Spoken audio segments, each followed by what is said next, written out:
Некогда процветавший угледобывающий район Абхазии сегодня переживает не лучшие времена. Несмотря на дотации из республиканского бюджета, говорить о стабильном поступательном развитии района пока не приходится.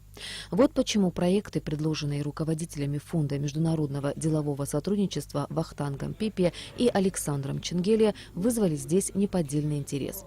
Предложения глобальные не только для района, но и для республики в целом. На первый взгляд масштабы нереальные, но при грамотном подходе все задуманное осуществимо, считают инициаторы. Я бы хотел, чтобы два основных принципиальных вопроса, чтобы мы обсудили, это вопрос создания свободной экономической зоны на территории бывших шахтерских поселков и создание такого туристического кластера на этой территории и регистрация иностранных фирм имеется в виду российских в основном и тех стран, которые нас признали. А что касается других стран, которые входят в Евразес, добро пожаловать, мы открыты для и бизнес, и инвестиционных проектов, и этих стран в том числе. У Тхорчалского района есть множество факторов инвестиционной привлекательности. Например, одним из важнейших проектов, по словам руководителей фонда, может стать строительство Северо-Кавказской магистрали через Тхорчал.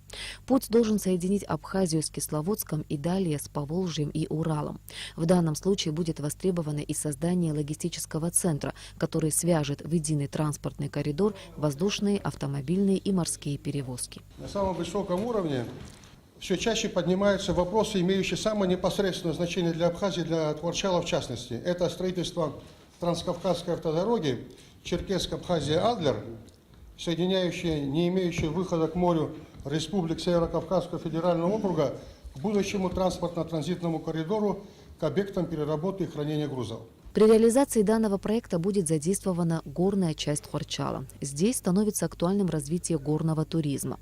Инициаторы проекта уверены, что основными центрами туристического кластера должны стать Акармара и Джантух. С развитием верхней зоны Тхорчала связывают и строительство ГЭС, которое будет обеспечивать электроэнергией все гостиницы и дома этих районов. Но для всего этого Тхорчал должен получить статус свободной экономической зоны, говорят руководители фонда. В Тхорчале также можно развивать и промышленный кластер. Например, в районе есть месторождение мергелистого камня, который можно использовать для производства цементно-вяжущих материалов. Завод может полностью удовлетворить потребности внутреннего рынка. Что касается завода стройматериалов, здесь несколько вариаций. Сырье может возиться отсюда, не обязательно с горных кластеров. Это можно и здесь сырье, из Вискова здесь найти. Мергеля находится вот здесь. И так далее. То есть это абсолютно не будет влиять на рекреационную зону. Абсолютно не будет влиять. Можно и совмещать. Можно и совмещать. Главное, что можно и не завод полного цикла строить, а можно привозить полуфабрикат, то есть мергеля можно привозить из того же Новороссийска, из Турции, а здесь молоть и проводить композитные цементы, композиционные цементы. То есть цементов бывает 40-50 наименований. Из них можно делать чистый портландцемент на полном цикле и на цикле полуфабриката. После презентации проектов состоялось их обсуждение. Как отметили участники круглого стола, все затронутые вопросы актуальны и важны, и их необходимо решать. Город Тхорчал, он, как всем известно, все мы выходцы отсюда, он всегда был промышленным городом. И отрасль, промышленность на второй план относить, конечно, нельзя.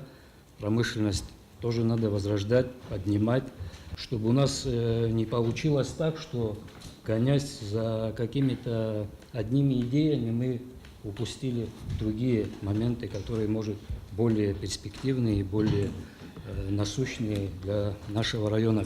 В завершении круглого стола все сошлись во мнении, что у Тхорчала есть огромный потенциал, но как он будет использоваться, решать в итоге тхорчалцам. Ирина Аршба, Михаил Братухин, Абхазское телевидение.